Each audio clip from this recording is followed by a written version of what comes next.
दोस्तों नमस्कार। आज हम जिस सीन को डिकोड करने जा रहे हैं वो एसिमेट्रिकल नेगोशिएशन का एक बेहतरीन नमूना है, जहां दो अलग तरह की ताकतों के बीच एक भयंकर टकराव होता है। आज की इस वीडियो में हम सीखेंगे कि किसी ताकतवर और बेहद खतरनाक आदमी के सामने बिना डरे कैसे अपने फायदे की डील करनी है। दोस्तों, इतिहास गवाह है आपकी ताकत दो तरीके से ही बढ़ सकती है। पहला, या तो खुद ही धीरे धीरे ताकतवर बन जाओ, लेकिन इसमें बहुत खतरा है, क्योंकि जो लोग पहले से ताकतवर हैं वो इस तरह के लोगों को पहले ही ठिकाने लगा चुके होते हैं। वहीं पर ताकतवर बनने का दूसरा और बेहतर तरीका है, जो लोग पहले से ताकतवर हैं उनके नेटवर्क में उनके काम के आदमी बनकर शामिल हो जाओ और फिर उन्हीं के दाव पेच सीखकर अपनी एक अलग जगह बना लो।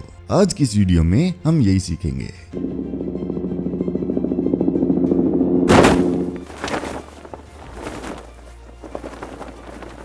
दोस्तों, आगे बढ़ने से पहले क्या आप जानते हो कि मेरा एक और YouTube चैनल है जिसका नाम है AK TV बिजनेस। दोस्तों, दुनिया कहती है कि कॉन्फिडेंस अंदर से आता है, पर सच बात तो ये है कि असली कॉन्फिडेंस आपके बैंक बैलेंस से आता है। जब आपकी जेब खाली होती है तो आपका दिमाग स्कैरसिटी मोड में होता है, जिससे आपकी बॉडी लैंग्वेज में बेचैनी और आपका अप्रूवल सीकिंग बिहेवियर आपकी आदतों में शामिल हो जाता है। दोस्तों, पैसा सिर्फ लग्जरी नहीं है, ये वो साइकोलॉजिकल आर्मर है जो आपके नर्वस सिस्टम को शांत रखता है, जिससे आपकी आवाज में ठहराव आता है, आपकी आंखों में फोकस नजर आता है और सबसे मेन बात, आपकी चाल में ऑटोमेटिकली वो दबदबा आता है जिसे दुनिया एटीट्यूड कहती है। तो दोस्तों, अगर आप भी अपनी लाइफ में इस फाइनेंशियल अथॉरिटी को हासिल करना चाहते हैं तो मेरे दूसरे चैनल AK TV को अभी सब्सक्राइब करो, क्योंकि यहाँ हम सिर्फ बातें नहीं करते, असली पावर को बिल्ड करते हैं। तो दोस्तों, आइए इस वीडियो को कंटिन्यू करते हैं। यहाँ इस सीन में क्या हो रहा है इसको समझने के लिए हमें पहले इसकी थोड़ी हिस्ट्री समझनी होगी। दोस्तों, पीकी ब्लाइंडर्स लंदन में जोर जबरदस्ती के दम पर अपना इलाका बढ़ाने की कोशिश कर रही है। जिस इलाके को ये लोग हथियाना चाहते हैं वो बहुत खतरनाक आदमी है। वो इटालियन किंगपिन सेबिनी का इलाका है। टॉमी के गैंग को अभी तक इसकी भारी कीमत चुकानी पड़ी है। कुछ दिन पहले टॉमी ने सेबिनी के क्लब पर हमला कर दिया था, जहां पर सेबिनी के गुंडों ने उसे भगा भगा कर मारा। उस पिटाई में टॉमी का सिर फूट गया और उसको बहुत ज्यादा चोटें आई। बात उसकी जान पर बनाई थी। ऐसे में वो बड़ी मुश्किल से इंस्पेक्टर कैम्पबेल की वजह से बच पाया। अब टॉमी समझ गया है कि भाई साहब, लड़ाई झगड़े से तो बात नहीं बनेगी, इसलिए उसने स्ट्रेटेजी की तरफ रुख किया। उसने देखा कि एल्फी और सेबिनी में तो नेचुरली दुश्मनी चल रही है। टॉमी अभी के टाइम पर फिजिकली उतना स्ट्रॉन्ग नहीं है, लेकिन इसके बावजूद भी उसने एल्फी को टेलीग्राम भेजकर उसको मीटिंग का प्रपोजल दिया। यहाँ पर देखो, टॉमी शेर की गुफा में कदम रखता है, लेकिन एक खतरनाक और स्ट्रॉन्ग पर्सनैलिटी की तरह नहीं, बल्कि डेथ ग्राउंड पर खड़े एक ऐसे इंसान की तरह जो अपने दुश्मन को खत्म करने के लिए अलायंस बनाने के लिए एकदम फड़फड़ा रहा है। Put him down, Ollie. Put him down, mate. He's only little. एल्फी बातचीत की शुरुआत को टॉमी की शक्लो सूरत पर सोचे समझे अटैक के साथ करता है। एल्फी अपने आदमियों से टॉमी को नीचे उतारने को कहता है, क्योंकि उसकी हाइट छोटी है। एल्फी टॉमी की छोटी हाइट को उसके खिलाफ एक हथियार की तरह इस्तेमाल करता है। ये एक सोफिस्टिकेटेड एग्रेसर का क्लासिक तरीका होता है, जिसमें सामने वाले को नीचा दिखाकर उसको इमोशनल रिएक्शन के लिए उकसाया जाता है। एल्फी ने ऐसा इसलिए किया ताकि वो टॉमी की रिएक्शंस नोट कर पाए, वो देख पाए कि टॉमी शर्माता है, आपाक होता है, डर जाता है, क्या करता है। ऐसा करके वो उसकी इनसिक्योरिटीज का अंदाजा लगा पाएगा। You on your own? Seems so. Oh, you're a brave lad, ain't you? Tommy को एक बच्चे की तरह दिखाकर एल्फी उसे बातचीत के शुरू होने से पहले ही एक डिफेंसिव और रिएक्टिव पोस्चर में धकेलना चाहता है। एल्फी टॉमी की ईगो को टेस्ट कर रहा है। वो टॉमी में उस फाइट रिस्पॉन्स को ढूंढ रहा है, जिससे ये साबित हो सके कि टॉमी अपनी हाइट को लेकर थोड़ा इनसिक्योर है। You want to take a look at my bakery? We bake all sorts here, mate. Yeah. Did you know we bake over 10,000 loaves a week? Can you believe it? यहाँ एल्फी cognitive overload का सहारा लेता है। Cognitive overload मतलब सामने वाले को फालतू की इन्फॉर्मेशन में इतना लाद दो कि वो मुद्दे की बात से ही भटक जाए। एल्फी कुछ देर पहले तो टॉमी को धमकियां दे रहा था, लेकिन पल भर में ही उसने टॉपिक को चेंज कर लिया। अब वो बेकरी की बिना काम की बातें करने लगता है। गैर जरूरी इन्फॉर्मेशन की ये बाढ़ इसलिए है ताकि टॉमी की लॉजिकल थिंकिंग सुन हो सके और वो फ्लो में ना आ पाए। We bake the white bread, we bake the brown bread, bake all sorts. You like to try some? Bread? Yeah? All right. What would you like, brown or white? एल्फी यहाँ पर एक वोलेटाइल इन्वायरमेंट बनाता है ताकि वो Tommy से compliance की मांग कर सके। कंप्लायंस मतलब खुद की बातें मनवाना। टॉमी से ब्राउन और व्हाइट ब्रेड चुनने को कहकर एल्फी उसे छोटी बातों में अपनी बात मनवाने की आदत डाल रहा है ताकि फ्यूचर में वो अपनी बड़ी बातें भी टॉमी से मनवा पाए। Try the brown. Brown, right. Tommy यहाँ टेक्टिकल मिनिमलिज्म से पलटवार करता है। ये तो जग जाहिर है कि वो एकदम से रिएक्शन नहीं देता। एल्फी के नॉइस के सामने टॉमी अपनी स्पीड बढ़ाने से मना कर देता है। वो सिर्फ ट्राई द ब्राउन कहता है। इतना छोटा सा जवाब ये दिखाता है कि वो इस फालतू के शोर में बिल्कुल नहीं उलझना चाहता। वो अपने दिमाग की घड़ी की सुइयों को धीमा कर रहा है। ये कंट्रोल को वापस पाने की एक नेगोशिएशन टेक्टिक है।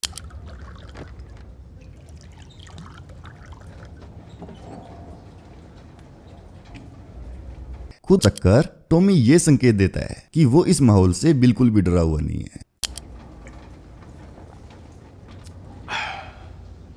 Not bad. Not bad, Not bad. It's fucking awful, that stuff. Fucking brown stuff is horrible. It's for the workers. Yeah. White stuff, now that is for the bosses. अब एल्फी एक रग पुल करता है। वो Tommy को एक social नाइसिटी की ओर ले जाता है, नॉट बैड, और फिर अचानक उसे रिजेक्ट कर देता है। ये बात टॉमी की सामाजिक स्थिति को पूरे तरीके से डिस्टेबलाइज करने के लिए है। ये एल्फी के शैडो सेल्फ को दिखाता है। मजदूरों के लिए ब्राउन स्टफ और मालिकों के लिए व्हाइट स्टफ। ये अंतर ही उसका नजरिया है। वो आम जनता को झूठ परोसता है और सच को सिर्फ खास लोगों के लिए रखता है। Come look. Well, I've heard very bad things about you Birmingham people. Hey. You're all gypsies, right? So would you live in a fucking tent or a caravan? एल्फी अब सीधा आइडेंटिटी अटैक करता है। वो टॉमी के background का मजाक उड़ाता है। वो टॉमी के दिमाग के इमोशनल हिस्से को हाईजैक करने की कोशिश कर रहा है। ये फाइट और फ्लाइट का ट्रिगर है। एल्फी चाहता है कि टॉमी गुस्से में या तो उससे लड़े या डर के भाग जाए। यहाँ पर अगर टॉमी अपने लाइफस्टाइल का बचाव करता है तो वो जाने अनजाने में एल्फी की मोरल सुपीरियरिटी को स्वीकार कर लेगा। I came here to discuss business with you, Mr. Solomons. लेकिन टॉमी यहाँ अपनी हाई क्लास दिखा देता है। वो अपनी सुप्रीम इमोशनल मास्टरी दिखाता है। वो अपनी डिसरिस्पेक्ट को पूरे तरीके से इग्नोर कर देता है। वो एल्फी को एक भी रिएक्शन नहीं देता। ये इस बातचीत का सबसे बड़ा नो है। ये डील से इंकार नहीं है, बल्कि वो एल्फी के इस पूरे ताने बाने में इन्वॉल्व होने से इंकार कर रहा है। सीधे काम की बात पर आकर टॉमी एक इमोशनल वैक्यूम पैदा कर देता है। टॉमी की ये खामोशी ताकत का रुख मोड़ देती है। यहाँ पर अब सुनने वाला बातचीत को कंट्रोल कर रहा है। Well, bum is for fun and fucking in it, so whiskey. Now that is the business. एल्फी फिर से रिचुअल के जरिए कंट्रोल पाने की कोशिश करता है। वो बोतल निकालता है और उसे एक स्टेज प्रॉप की तरह इस्तेमाल करता है। Let's talk first, mate. ये एक पावर स्टॉप है। टॉमी इस रिचुअल को ठुकरा देता है। यहाँ पर एल्फी थोड़ा उलझन में पड़ता है। उसकी स्क्रिप्ट टूट चुकी है। टॉमी एल्फी के बहाव को रोककर उसे रुकने और सोचने पर मजबूर कर देता है। ड्रिंक को ठुकराकर टॉमी ये संकेत देता है कि वो यहाँ पर मेहमान नवाजी के लिए नहीं आया है, बल्कि एक इंपॉर्टेंट शैडो कन्वर्सेशन के लिए आया है। Suit yourself. They say you had your life saved by a policeman. इस रुकावट से उबरकर एल्फी अब टॉमी की वफादारी पर सवाल उठा देता है। टॉमी को एक पुलिस वाले ने बचाया था। एल्फी उस पर यही आरोप लगाता है और इशारे इशारे में उसे पुलिस का खबरी कह देता है। Half policeman on my payroll. Tommy यहाँ अपनी कमजोरी को अपनी ताकत यानी एसेट बना देता है। वो उस घटना पर एक्सप्लेनेशन नहीं देता, ना ही उससे मना करता है, बल्कि उसे एक नया रूप दे देता है। वो पुलिस वालों को ऑन माई पेरोल कहता है। मतलब वो दिखाता है कि वो पुलिस वालों के लिए काम नहीं करता, बल्कि पुलिस वाले उसके लिए काम करते हैं। ऐसा कहकर वो खुद को पुलिस को पालने वाले मास्टर ऑफ करप्शन के रूप में खड़ा कर देता है। ये चीज इंप्रेशन मैनेजमेंट है। एल्फी यहाँ टॉमी से कमजोर रिएक्शन की उम्मीद कर रहा था, लेकिन इसके उलट टॉमी ने अपनी पावर दिखा दी। But I don't like policemen because policemen, they can't be trusted. Mr. Sabini uses policemen all the time. That's why he's winning the war in London. And you are losing it. एल्फी अब तक एक राजा की तरह पेश आ रहा था, लेकिन Tommy उसकी छिपी हुई रियलिटी को सामने लाता है, जो है कि एल्फी अब हार रहा है। अपने कॉमन दुश्मन सेविनी का नाम लेकर और सीधे तौर पर यू आर लूजिंग कहकर टॉमी एल्फी की ईगो को चीर देता है। वो एल्फी को उसकी अपनी कमजोरी देखने पर मजबूर कर देता है। War ain't over till it's over, mate. You win the war.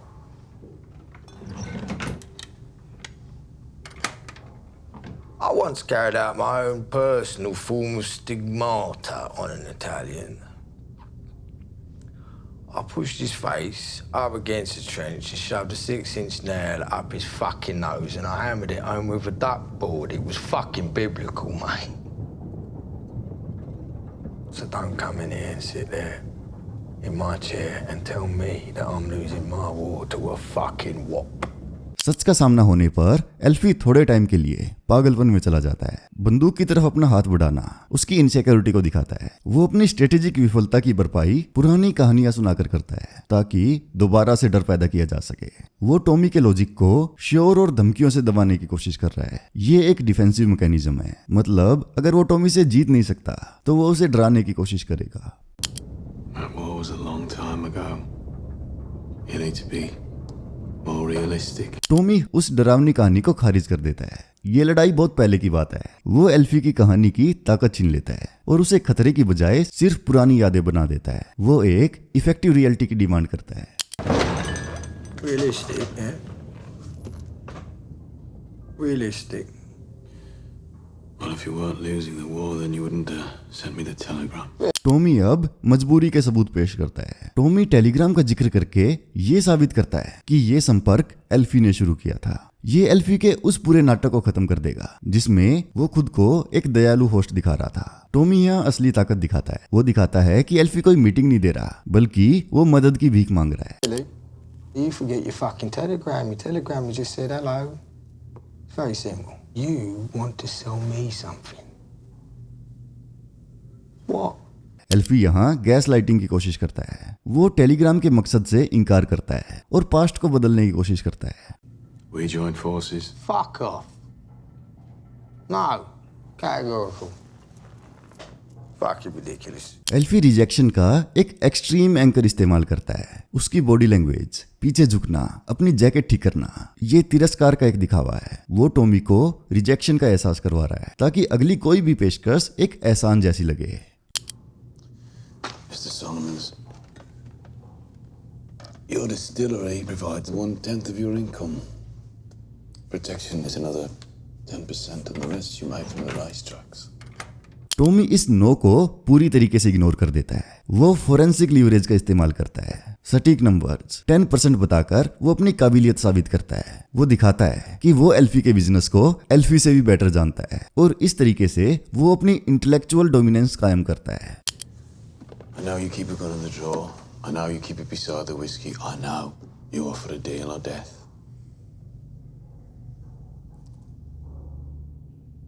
I know what I'm saying makes you angry, but I'm offering you a solution.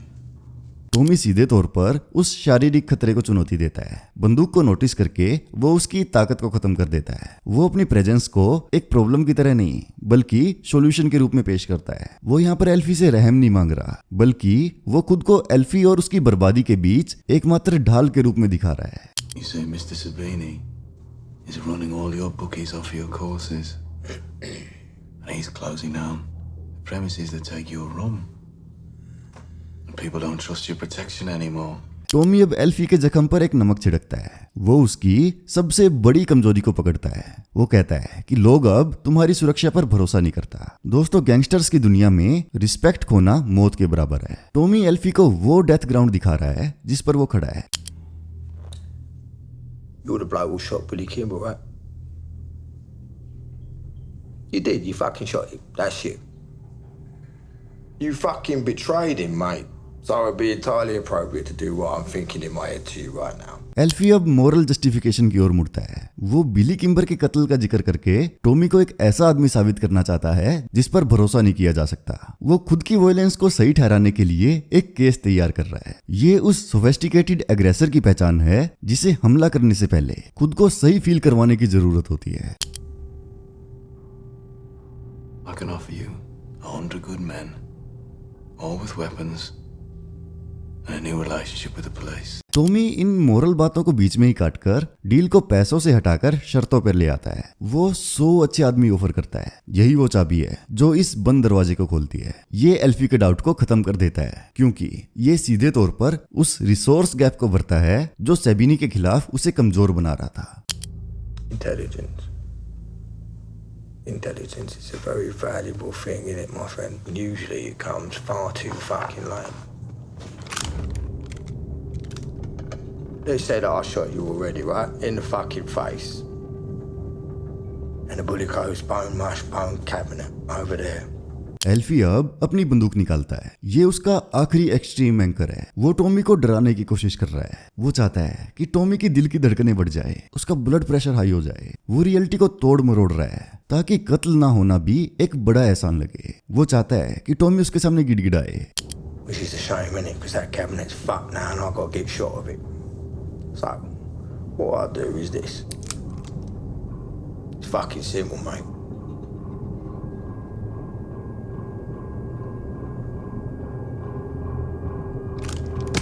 I cut that cabinet in half tonight. I do. I just cut the cabinet. I cut. Tommy यहाँ पर बिना हिले डुले बैठा रहता है। उसकी नाक से खून बह रहा है जो उसकी शारीरिक कमजोरी का संकेत है, लेकिन उसका दिमाग एकदम फौलादी है। वो फ्रीज रिस्पॉन्स का इस्तेमाल करता है। वो पलक तक नहीं झपकाता और ना ही किसी के सामने गिड़गिड़ाता है। मौत की धमकी पर कोई भी रिएक्शन न देकर टॉमी उस हथियार को बेकार कर देता है। एल्फी समझ जाता है कि उस इंसान को बिल्कुल नहीं डराया जा सकता जिसने अपनी मौत को पहले ही स्वीकार कर लिया है। एल्फी का बंदूक वापस रखना और रुमाल देना, ये वो पल है जहां पर एल्फी हार मान लेता है। I cut the cabinet literally in half, mate. And I take one half of the cabinet, right, and I put it into a barrel. And I take the other half of the cabinet in all its pieces and I put that into another barrel, right? And I send this barrel off to Mandalay and the other barrel off to somewhere like, I don't know, Timbuktu. You ever been? No. No? Would you like to go? No. एल्फी आखिरी बार दबदबा बनाने के लिए एक hypothetical framing की कोशिश करता है। टॉमी का एक शब्द नो एल्फी की बकवास पर हमेशा के लिए दरवाजा बंद कर देता है। टॉमी ने इस सिचुएशन पर अपनी साइलेंस से कंट्रोल बना रखा है। You know, I always thought that you'd have a great big fucking gold ring in your nose. I'm sorry, go on. Tell us your plan. ये सीन एक म्यूचुअल अंडरस्टैंडिंग के साथ खत्म होता है। यहाँ पर एल्फी अपनी गलती मान लेता है। वो टॉमी को एक जिप्सी की बजाय खुद की एक परछाई के रूप में देखता है, एक ऐसे इंसान के रूप में जिसका खून तजुर्बेकार है। माफी और इस प्लान की मंजूरी एक अलायंस की शुरुआत है। एक सोफिस्टिकेटेड अग्रेसर और एक फौजी ने अपने सर्वाइवल के लिए एक कॉमन रास्ता ढूंढ लिया है।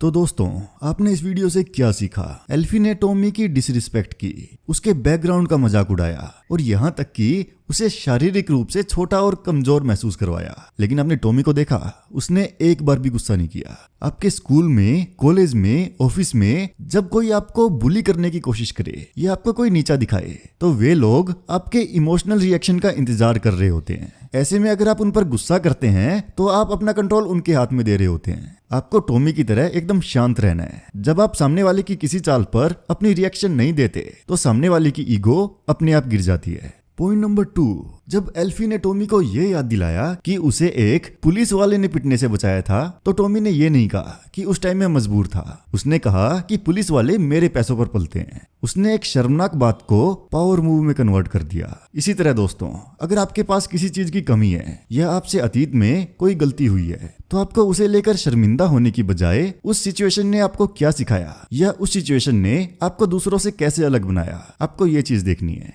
अगर लोग आपकी किसी कमी का मजाक उड़ाते हैं तो उसे आपको एक्सेप्ट करना है और आपको ये शो करना है कि कैसे वो कमी अब आपकी ताकत बन चुकी है। पॉइंट नंबर 3, एल्फी टॉमी पर लगातार चिल्ला रहा था। वो ऐसा इसलिए कर रहा था ताकि टॉमी कंफ्यूज रहे, वो शांति से ना सोच पाए, वो फ्लो में ना आ पाए। लेकिन इसके जवाब में टॉमी ने क्या किया? उसने सिर्फ काम की बात की। उसने फालतू के ड्रामे में इन्वॉल्व होने से एकदम मना कर दिया। इसी तरह दुनिया आपको भटकाने के लिए बहुत शोर मचाएगी। सोशल मीडिया का प्रेशर, लोगों की राय, फालतू की बहस, रिश्तेदारों के ताने, आपको ये सभी चीजें मिलेंगी। लेकिन दोस्तों, आपको अपने मेन गोल को याद रखना है। जब आप कम बोलते हो और सिर्फ जरूरी बातें करते हो तो आपकी बातों का वजन ऑटोमेटिकली बढ़ जाता है। तो दोस्तों, आपको आज की हमारी ये वीडियो कैसी लगी हमें कमेंट करके बताएं। और जैसा कि मैंने आपको पहले बताया, बॉडी लैंग्वेज के साथ आपकी जेब में पैसा होना भी बहुत जरूरी है। इसीलिए इस वीडियो के बाद जाकर एके टीवी को सब्सक्राइब करें। आज की इस वीडियो में बस इतना ही। मिलते हैं अगली वीडियो में। जय हिंद।